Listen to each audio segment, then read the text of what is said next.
আসলে আমরা হলো ছোট মানুষ, ডাইনে হলো মধুপুর বিশ্ববজুরের ছেলে, বামে হলো চেয়ারম্যান, তারপরে হলো সাইবুল হাদিস সাহেব। আমি কি আলোচনা করবো আমরা জানেন, দোয়া করেন যেন আল্লাহ করে কথা বের করে দেন, বলেন আমিন কর আমিন কর। আলহামদুলিল্লাহ, এটা তো একটা স্টেজের অনেক বড় সৌন্দর্য, যে স্টেজে একজন আলোচকের আলোচনা শোনার জন্য বড় বড় আলেমরা স্টেজে বসে, এটা অনেক বড় তাদের উদারতা। আর আমাদের কিছু আলেমদের এরকম আছে, ও মুখে ওয়াজ করে যা ঘরে বসে নেয়, কিন্তু এর দ্বারা বোঝা গেল অন্তর পরিষ্কার। এই জন্য এত বড় হওয়ার পরও তার স্টেজে আছে আমাদের মতো ছোটদের আলোচনা একটু শোনার জন্য। আল্লাহু আকবার বলেন না, আল্লাহ তাদের ইজ্জত আরো বাড়াবেন। আমিন কর আমিন কর আমিন কর আমিন কর আমিন কর। আল্লাহ তাদের ইমানে আমলে হায়াতে সম্মানে সবকিছু মাঝে বারাকাত দান করেন, বলেন আল্লাহু আমিন। তাহলে সুবহানাল্লাহ, আমি সেই আমার থেকে আমার মা, আমার জন্ম, আমার এই গর্ভধারণী মাকে আমি আমার কাঁধে করে করে হজের দায়িত্ব পালন করলাম, বিধান পালন করলাম। আমি জানতে চাই পয়গম্বর, আমি কি আমার মায়ের দুধের হক আদায় করতে পারছি কিনা? আল্লাহ পয়গম্বর বলেছে, আমি শোনো, তুমি তো হজ আদায় করিয়া তোমার মায়ের হক আদায়ের কথা বলো, আমি তোমারে শোনা দেই, শোনো, তোমার মা যে তোমারে দুধ পান করাইছে, তুমি তোমার মারে কাঁধে করে ঘাড়ে করে যে হজ পালন করছো, তোমার মায়ের এক ফোঁটা দুধের দাম হক আদায় করতে পারো না। আরো জোরে বলো না বাবা, আল্লাহু আকবার বলো, আল্লাহু আকবার বলো। রাসূলুল্লাহ কয়, সাহাবীরা শোনো, তোমার মা বাবা খুশি তো আল্লাহ খুশি, তোমার মা বাবা নারাজ তো আল্লাহ নারাজ। বুখারীর সহিহ বর্ণনার ভিতরে লম্বা হাদিস এসেছে যে মা বাবা খুশি তো আল্লাহ খুশি হয়ে যায়, মা বাবা নারাজ হইলেও তো আল্লাহর বান্দা আল্লাহ নারাজ হয়ে যায়। এই জন্য রাসূল কাশামা মা বিনওয়ালা বিনবাদি ইয়ামদুরিলা ওয়ালিদাইহি নাযরা রাহমা ইল্লা কাতাবাল্লাহু লাহু বিকুল্লি নাযরাতিন হাজ্জাতান মাবরুরা। আল্লাহর পয়গম্বর বলে, ও দুনিয়ার সন্তানেরা শোনো, তোমার ঘরে যে তোমার মা আর বাবা আছে, তাদের দাম কত বেশি জানো? তোমরা তো শালের বাজারে যাও, তোমরা তো শাহপরানের মাজারে যাও, ঘোরার জন্য যাও, জিয়ারতের জন্য যাও, কিন্তু তোমাদের ঘরের ভিতরে তো দুইজন ওলি আমি রাইখা দিয়েছি। তোমাদের ওই ঘরের ভিতরে ওলির দাম কত জানো? তাদের চেহারার দিকে যদি নেক নজরে তাকাইতে পারো, যতবার তাকাবে ততবার তোমাদের আমলনামায় কবুল হজের সওয়াব আল্লাহ দিয়ে দিবে। সুবহানাল্লাহ, বলো বলো সুবহানাল্লাহ বলো। আল্লাহ বান্দা লক্ষ্য করেন, তাহলে রাসূল কয় যতবার তাকাবে ততবার আল্লাহ তাআলা কবুল হজের সওয়াব দিয়ে দিবে। আল্লাহু আকবার বলো। আল্লাহ বান্দা লক্ষ্য করার সুযোগ হবে না। এই জন্য আল্লাহ পয়গম্বর বুখারীর বর্ণনার ভিতরে বলেছেন, আল্লাহর পয়গম্বর বলেন সেই বনি ইসরাইলের যুগের কথা। আল্লাহর পয়গম্বর যুবক, আমার একটু এই বিষয় বলতে বলা হয়েছে, এই জন্য আমি সাবজেক্টটাই দেখে নিলাম। যুবক, তোমাদের জন্য অনেক বড় শিক্ষা বুখারীর বর্ণনার ভিতরে আছে। আল্লাহর পয়গম্বর বনি ইসরাইলের যুবকের কথা আলোচনা করে বলেন, এই যুবক তার মায়ের সামান্য একটু কষ্ট দেওয়ার কারণে আল্লাহ মুস্তাজাব দাওয়া হওয়ার পরও তার বেইজ্জতি করে ফেলছে। আমার তোমার মতো সাধারণ পাবলিক না, চোখের পানি ফেলতে ফেলতে সাগর বানাইলেও সাথে সাথে আমাদের দোয়া কবুল হয়। আল্লাহ দোয়া কবুল করতে দেরি করেন না। মুস্তাজাবুদ দাওয়া ইবনে জুরাইজ যার নাম, পয়গম্বর বলেন ইবনে জুরাইজ নির্জনে তার ইবাদতখানা ইবাদত করে। তার মা কোনো প্রয়োজনে আল্লাহর বান্দা সেই জুরাইজ বলে ডাকে, কিন্তু আল্লাহর বান্দা নামাজে ছিল। এই জন্য চিন্তা করে, নামাজের ভিতরে আমি কি নামাজের ভিতরে থাকবো না, আমার মায়ের ডাকে সাড়া দেব। তাফসীরে কিতাবের ভিতরে উল্লেখ করা হয়েছে, জুরাইজ অনেক বড় আলেম ছিল কিন্তু ফকিহ ছিল না, যার কারণে তার মাসলা ওইরকম ভাবে জানা ছিল না, বিদায় সেই নামাজটা চালায় গেল, কন্টিনিউ করে গেল। আল্লাহর বান্দি জুরাইজের মা প্রথম দিন ডাকার পরে চিন্তা করলো, হয়তো সন্তান কোনো কারণে আমার ডাকে জবাব না দিয়া ঘরের ভিতরে ইবাদতখানায় আসে চলে যায়। দ্বিতীয় দিন আসার পরও যখন ডাকে, দ্বিতীয় দিনে ডাকার পর ইয়া জুরাইজ বলে ডাকে। আর হযরতে জুরাইজ সলাতি ওয়া উম্মি বলে চিন্তা করে কি করব, চিন্তা করলো আল্লাহর হক বড়, এই জন্য মায়ের হক তো যেহেতু আল্লাহর পরে, এই জন্য আল্লাহর হক আদায় করে মায়ের হক পরে আদায় করব। চিন্তা কইরা মায়ের ডাকে সাড়া না দিয়ে নামাজটা চালাইতে থাকে। আল্লাহর বান্দি মনে কষ্ট নিয়ে চলে যায়। আল্লাহর বান্দা খুব সংক্ষিপ্ত কথা মনে করো, লম্বা হাদিস। আল্লাহর বান্দা যে ছোট্ট কিশোররা, নাবালেগ বাচ্চারা, দুধের বাচ্চারা পৃথিবীতে কথা বলেছেন, এরকম 7 জনের কথা হাদিস আর তাফসীরের ভিতরে পাওয়া যায়। বুখারীর এই বর্ণনার ভিতরে 3 জনের কথা আছে। আমি শুধুমাত্র যেটা বোঝানোর দরকার ওইটা একটু আপনাদের বোঝাইতে চাই। তৃতীয় দিন যখন আল্লাহর বান্দা আসছে, জুরাইজকে ডাক দেয়। আল্লাহর বান্দা জুরাইজ ভাবে সালাতের ভিতরে আছে, আজও চিন্তায় করে যায় আল্লাহর হক মায়ের হক, যেহেতু আল্লাহর হক আগে এই জন্য এটা আদায় করে নি, মায়ের থেকে পড়া সারা দেব। কিন্তু আল্লাহর বান্দি মহিলা মানুষ একটু রাগান্বিত হইয়া এইবার আল্লাহর কাছে দোয়া করে, আল্লাহ আল্লাহুম্মা লা তুমিতু উজুহাল মুমিসাত। বুখারীর এই শব্দই উল্লেখ করা হয়েছে, বদদুয়া করে ফেলছে। ও আল্লাহর বান্দা তেমন কোনো কাজে কষ্ট পায় নাই, শুধু ডাকছে সাড়া দেয় নাই, নামাজে ছিল সাড়া দেয় নাই। এমন না বইয়ের কথায় মায়ের সাথে বেয়াদবি করছে, বইয়ের কথায় মারে একা বাসায় রাইখা, দেশের বাড়িতে রাইখা, স্বামী স্ত্রী যুবক যুবতী 2 জনে ঢাকায় চলে আসছে, এই জন্য মা কোনো কষ্ট পাইছে, বিষয়টা এমন না। নামাজে ছিল এই জন্য সাড়া দিতে পারে নাই, এই জন্য বদদুয়া করে ফেললো। আল্লাহ মায়ের দোয়া কবুল কইরা तमाम জগতের যুবকদের শিক্ষা দেয়া দেয়। যুবকরা শোন, নামাজে থাকার পরেও মায়ের ডাকে সাড়া না দেওয়ার কারণে তার মা বদদুয়া করছে, কবুল হয়ে গেছে। আর তোরা তোদের মা বাবা বুড়া বুড়ি দেশের বাড়িতে ওই ঝুপড়ি ঘরে রাইখা, তোমার মা বাবা তোমার জন্য কামলা দিয়া মানুষের বাসায় কাজ কইরা কইরা তোমারে বড় বানাইয়া এখন তোমারে টাকার মুখ চিনাইছে, এখন তোমারে বিদেশে পাঠাইছে, টাকা দেখো, বিবাহ করছো, এখন শ্বশুরে চেনো, শাশুড়িরে চেনো, কিন্তু ওই বুড়া মা আর বাবার তোমার কাছে ভালো লাগে না, এই জন্য তুমি ওই বুড়া মা বাবারও পরিচয় দাও না, মাস হয়ে যায় একদম ফোনও দাও না। ওই মা পাশের বাসায় যুবকের কাছে গিয়া কয়, আমার মালিকের একটু ফোন দাও, আমার সন্তানের একটু ফোন দাও। ওই সন্তান আর ওই মা আর একজনের বাসায় যুবকের মোবাইল দেয়া তোমার ফোন দেয়, তোমার বউ ফোনটা ধইরা তোমারে জানতেও দেয় না তোমার মা তোমারে ফোন দিছে। এমনি করে করে তোমরা তোমাদের মায়ের জাতিদেরকে কষ্ট দাও। লেখা রাখো, জিন্দেগিতে সফলতা আসবে না, মওতের আগে হলো আল্লাহ তোরে বেইজ্জতি কইরা দুনিয়া থেকে বিদায় দিয়ে দিবে। নাউযুবিল্লাহ। আল্লাহর বান্দা শোনো, তাহলে এবার আল্লাহ দোয়া মঞ্জুর করে নাই। এইবার ওই ইবনে জুরাইজ যেহেতু তার মা বদদুয়া করছে, আল্লাহ আমার সন্তানকে পতিতার মুখ না দেখাইয়া মুখ দিও না। এইবার ওই এলাকায় একজন পতিতা মহিলাও ছিল, আর জুরাইজ ইবাদত করে, এই জন্য এলাকার কিছু মানুষের অ্যালার্জি আছে, ওদের পছন্দ হয় না। জুরাইজ কেউ বেইজ্জতি করবে, এলাকার কিছু মানুষ তারা উঠে পড়ে লাগছে।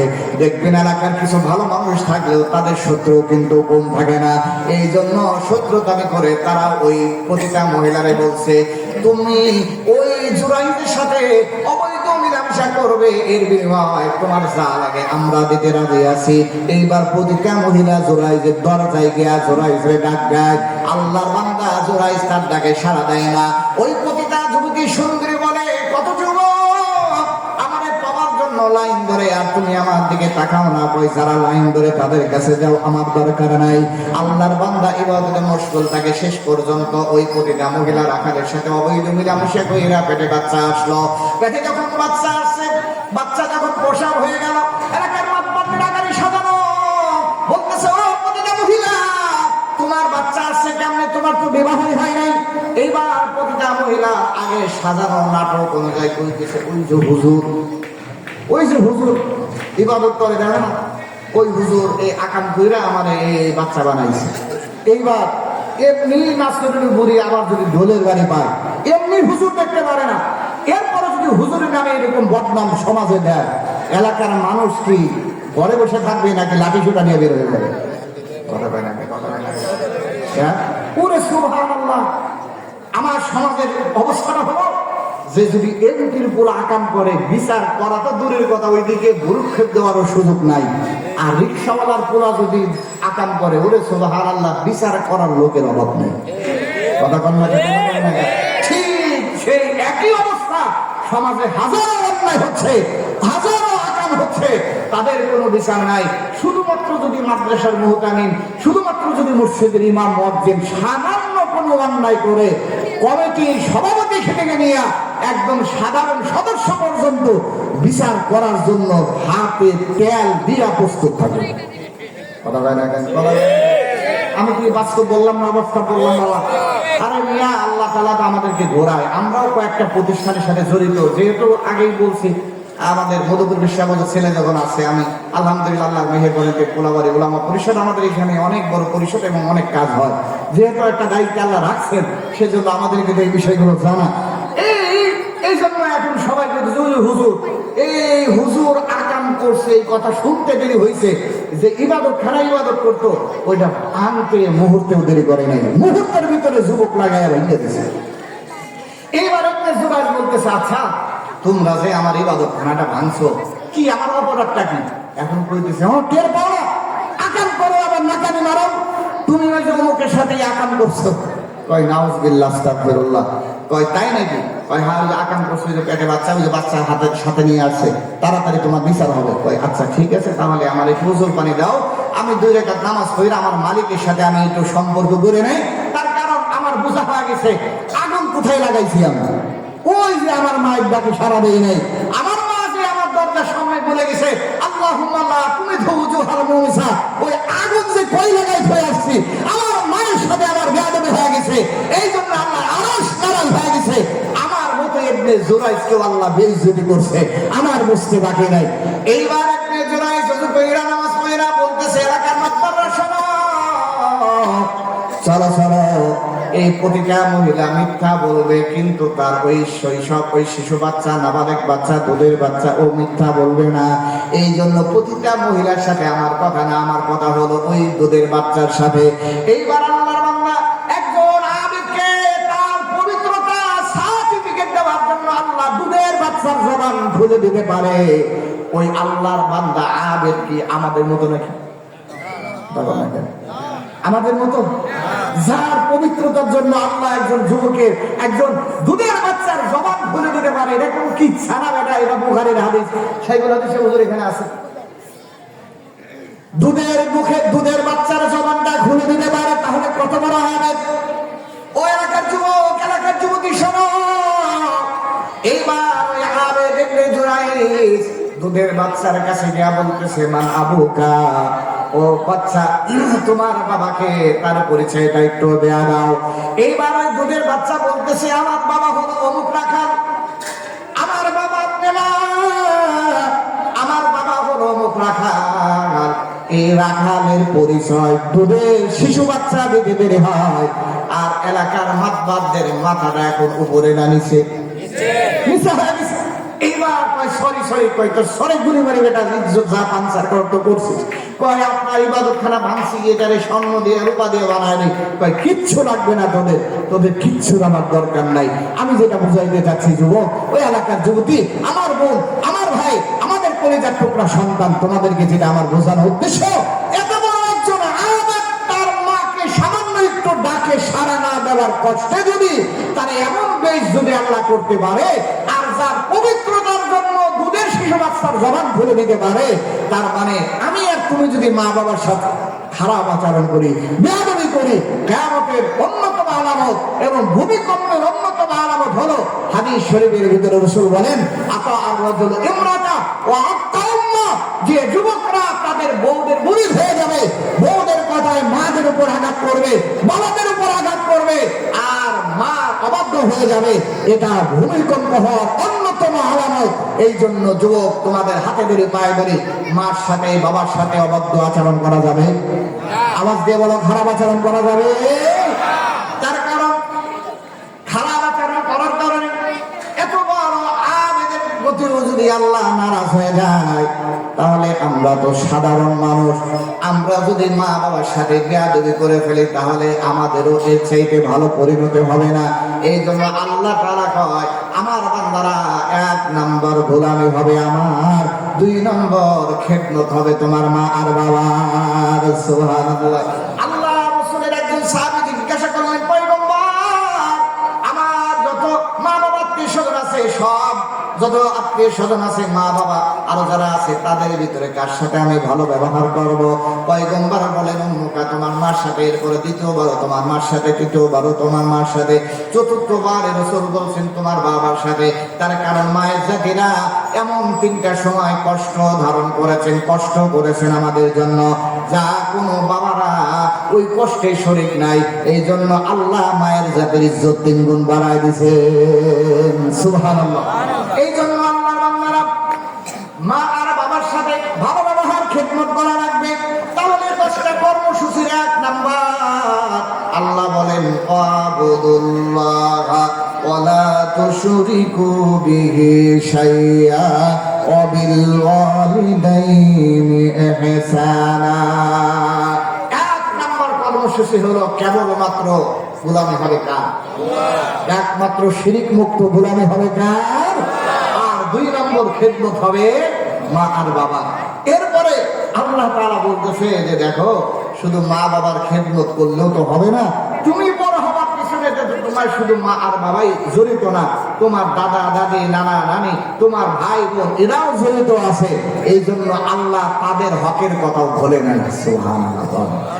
আল্লাহ তাআলা 3 নম্বরে বললেন যে শোনো, মা বাবার খেদমতের পর অবিদিল কুরবা, তোমার নিকট আত্মীয় যারা, তোমার ভাই, তোমার বোন, তোমার চাচা, তোমার চাচি, তোমার দাদা, তোমার দাদি, তোমার নানা, তোমার নানি, তুমি বড় হওয়ার পিছনে তোমার মা শুধু তোমারে লালন পালন করছে, বিষয়টা এমন না। তোমার দাদিরও অনেক শ্রম আছে, তোমার নারীরও অনেক শ্রম আছে, বড় বোন থাকলে তার শ্রম আছে, বড় ভাই থাকলে তার অনেক অনেক ইহসান তোমার উপর আছে।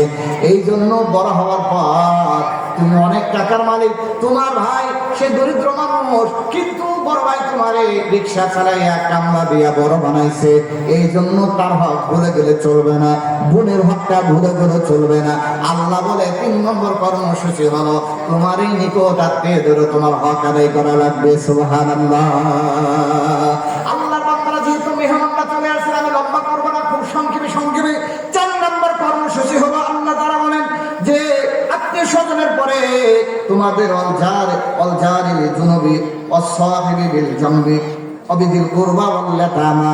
4 নম্বর হলো ওয়াল ইয়াতামা, তোমাদের সমাজে যে এতিমরা আছে, অসহায় এতিম যাদের বাবা নাই, এই এতিমদের হক তোমাদের আদায় করা লাগবে। এর ব্যাখ্যায় আরো উল্লেখ করা হয়, এতিমরা শুধু সমাজের এতিম না, তোমার ভাই মারা গেল, তোমার ভাতিজা এতিম হয়ে গেল, ভাতিজি এতিম হয়ে গেল, তোমার বোন মারা গেল, তোমার ভাগনা ভাগ্নি এতিম হয়ে গেল। অনেক চাচা এমন আছে যে বোন ভাগ্নি এবং ভাতিজা ভাতিজি এদেরকে মাশাআল্লাহ অনেক কেয়ার করে, খেয়াল রাখে। আর অনেক চাচাও এমন পাওয়া যাবে যারা ভাই মরতে দেরি হয়, ভাইয়ের সম্পত্তি নিজের নামে লিখে নিতে দেরি করে না। আছে নাকি? এরকমও আছে আপনাদের সমাজে, যে ভাই মরে গেছে, এখন তার সন্তানরা এতিম হয়ে গেল, এদের যে হক এটা আর একটু বেশি দেওয়া তো দূরের কথা, দেখা যায় তার বাবারটা সহকারে নেওয়ার জন্য এই ভাতিজা ভাতিজির উপর অত্যাচার করে, এলাকা থেকে বিতাড়িত করে। এইরকম মামলা কেস আমরা শুনছি কি শুনে নেই? চেয়ারম্যান সাহেব আছেন এরকম সমাজের ভিতরে?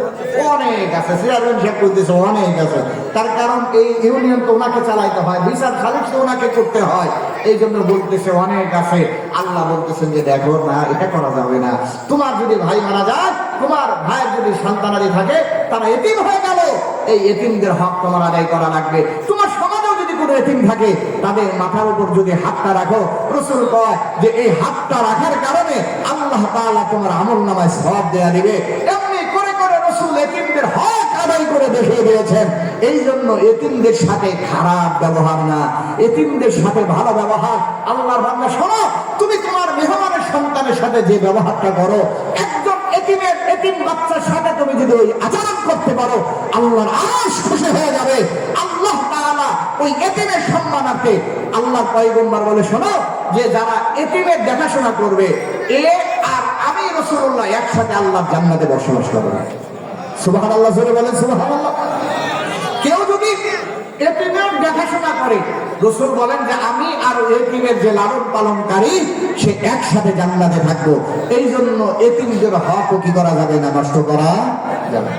তাহলে 4 নম্বর হলো ওয়াল এতিমদের হক আদায় করা। 5 নম্বর হলো ওয়াল মাসাকিন, অসহায় অসচ্ছল দরিদ্র মানুষ যারা সমাজে থাকে বা তোমার পরিবারের ভিতরে যারা থাকে। অনেক সময় দেখা যায় নিজের পরিবারের ভিতরে অনেক অসচ্ছল লোক থাকে।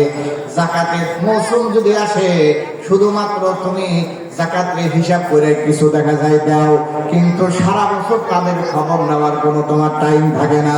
ইসলামী শরীয়ত কয় না যাকাত তো দিবাই, যাকাতের পাশেও এই অসহায় দরিদ্র যারা আছে তাদের হক আছে, হক আদায় করবা। আল্লাহর পয়গম্বর বলে যতক্ষণ পর্যন্ত তোমরা মানুষের প্রতি দয়া করবা আল্লাহর রহমত আর সাহায্য ততক্ষণ পর্যন্ত তোমাদের সাথে থাকবে। আমি এর ব্যাখ্যা করে একটাও বলবো না, যেহেতু অনেক বুজুর্গ ওলামায়ে কেরাম আছেন তাদেরও সময় তাদেরও হক আছে, তারাও 2-4টা করে কথা বলবেন।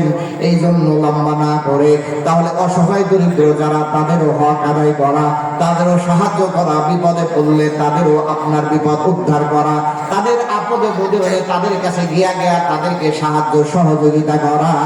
এইটা যদি সমাজে প্রচলন থাকে, সমাজে যদি এই কাজটা বাস্তবায়ন থাকে, আমি আপনাদের কাছে জানতে চাই ওই সমাজের ভিতরে শান্তি বাড়বে না কমবে? তাহলে 5 নম্বর হলো অসহায় মিসকিনদেরকে সাহায্য করা। আর 6 নম্বর হলো অলজারিল কুরবা, আত্মীয়। 2 প্রকারের আত্মীয়ের কথা এখানে বলা হয়েছে। যারা প্রতিবেশী, 2 প্রকার প্রতিবেশীর কথা বলা হয়েছে। একটা হলো তোমার নিকটবর্তী প্রতিবেশী, আর একটা হলো দূরবর্তী প্রতিবেশী। আল্লাহর পয়গম্বর 2 আত্মীয়ের ব্যাপারে হক বিভিন্নভাবে উল্লেখ করেছেন। কোরআনুল কারীমে আল্লাহ তাআলা প্রতিবেশীদের ব্যাপারে হকের কথা আলোচনা করেছেন। আল্লাহর পয়গম্বরের সাহাবী হযরত আবু যর গিফারী রাদিয়াল্লাহু তাআলা আনহুকে রাসূল বললেন, আবু যর তুমি যখন গোস্ত পাকাইবা তখন তোমার গোস্তের ভিতরে একটু ঝোল বাড়ায় দিবা, যাতে করে তোমার প্রতিবেশীর ছেলেদেরকে, প্রতিবেশীর মেয়েদেরকে তোমরা একটু তরকারি দিতে পারো। তার কারণ আল্লাহর বান্দা এমন অনেক সময় হয় দরিদ্র মানুষের বাসায় আপনি একজন বড় লোক যখন গোস্ত পাকান তখন গোস্তর ঘেরান ওই দরিদ্র বাচ্চারা পর্যন্ত তারা তাদের ঘেরানে খাবার যখন খাইতে যায়, যখন আলু ভর্তা আর ডাউল দেয় তখন ওই ছোট বাচ্চারা তো বোঝে না তার বাবার গোস্ত কেনার সামর্থ্য নাই, এই জন্য মায়ের সাথে আড়ি করে খাইতে চায় না, গোস্ত ছাড়া খাবে না। রাসূল বলেন এমন হক যদি তোমরা প্রতিবেশীর আদায় করবে, তাদের বাসায় যদি সামান্য একটু হাদিয়াও তোমরা পাঠায় দিতে পারো, তাহলে আত্মীয় স্বজনের হক আদায় হয়ে যাবে। এই হক যারা আদায় করবে তাদের জন্য আল্লাহ তাআলা আসমান আর জমিনের রহমত আর বরকত দিয়া তাদের ঘর আর বাড়িকে আল্লাহ ভরপুর করে দেবে। সুবহানাল্লাহ। এই জন্য প্রতিবেশীর হক আদায় করা। আল্লাহর বান্দা আপনার সন্তানকে আপনি জ্যাকেট কোট কত কিছু কিনে দেন, কিন্তু আপনার প্রতিবেশী একজন দরিদ্র মানুষ, তার বাচ্চার সামান্য একটা গেঞ্জি কেনার সামর্থ্য নাই, কিন্তু আপনার বাচ্চারে তো আপনি একটার জায়গায় 10টা, 10টার জায়গায় 20টাও কিনে দেন। কিয়ামতের ময়দানে আপনার জবাব দেওয়া লাগবে। আপনি বারবার হজে যান আর উমরায় যান আর আপনার প্রতিবেশী কষ্টে। রাসূল কয় তোমার এই হজ আর উমরা, হজ তো একবার জীবনে ফরজ, কিন্তু তোমার প্রতিবেশীর হক তোমার 24টা ঘন্টা প্রত্যেকদিন আদায় করা তোমার জন্য ফরজ। এই জন্য প্রতিবেশীর হক আদায় কইরা তোমার অন্য অন্য কাম করা লাগবে। আমি আপনাদের কাছে জানতে চাই আমাদের সমাজে প্রতিবেশীর হক কি আদায় করা হয় নাকি? তোমার ভালো ব্যবহার করা লাগবে, খারাপ ব্যবহার করতে পারবে না। তার কারণ রাসূলুল্লাহ সাল্লাল্লাহু আলাইহি ওয়াসাল্লামের ভালো ব্যবহারে মানুষ দলে দলে ইসলামের ছায়াতলে আসে। আপনারা জানেন প্রসিদ্ধ হাদিস, আল্লাহর পয়গম্বর মসজিদে নববীতে নতুন নতুন অবস্থায় যখন মসজিদে নববীতে সাহাবায়ে কিরামদেরকে নিয়ে বসা, এমন সময় একজন বেদুইন, একজন সাধারণ কৃষক মানুষ, একজন রাখাল মানুষ এই মসজিদের ভিতরে আইসা কোনটা মসজিদ কোনটা সম্মানের জায়গা জানে না, এই জন্য মসজিদে দাঁড়াইয়া পেশাব শুরু করে দিয়েছে। হযরত ওমর সহ সাহাবায়ে কেরামের তো আপনার মিজাজটা করা হয়ে যাচ্ছে। আল্লাহর পয়গম্বর কয় ওমর বাধা দিও না, এই বেদুইন এই অশিক্ষিত হয়তো জানে না এটা আমাদের ইবাদত খানা, ওরে যদি বাধা দাও ধাওয়া দাও দাপাক এক জায়গায় হয়েছে আর 10 জায়গা ছড়াবে, অতএব বাধা দেওয়ার দরকার নাই, ওরে পেশাব করতে দাও। পেশাবটা যখন হয়ে গেল এইবার ওই ওই লোকটাকে আল্লাহর পয়গম্বর ডেকে বলে, বেদুইন রে, এটা আমাদের ইবাদত গাহ, এটা পেশাব করার জায়গা না, ভবিষ্যতে আর কোনোদিন এখানে পেশাব করবা না। এই কথা বইলা আল্লাহর পয়গম্বর বেদুইনকে ছেড়ে দেয়। এইবার বেদুইন দেখলো, রে সুবহানাল্লাহ, তাদের ইবাদত গাহ সবচেয়ে দামি জায়গায় পেশাব করলাম, ইচ্ছা করলে তারা আমার কল্লাটা উড়ায় দিতে পারতো, কিন্তু কল্লাটা উড়া না দিয়া, আমার এই ধমক পর্যন্ত না দিয়া আমার সাথে কি চমৎকার ব্যবহার করলো। তাহলে এ তো সাধারণ কোনো মানুষ না, এ তো ওই যে মানুষ কয় এর কাছে নাকি জিবরিল আসে, তাহলে তো সত্যই ওই জিবরিল ওলা পয়গম্বর।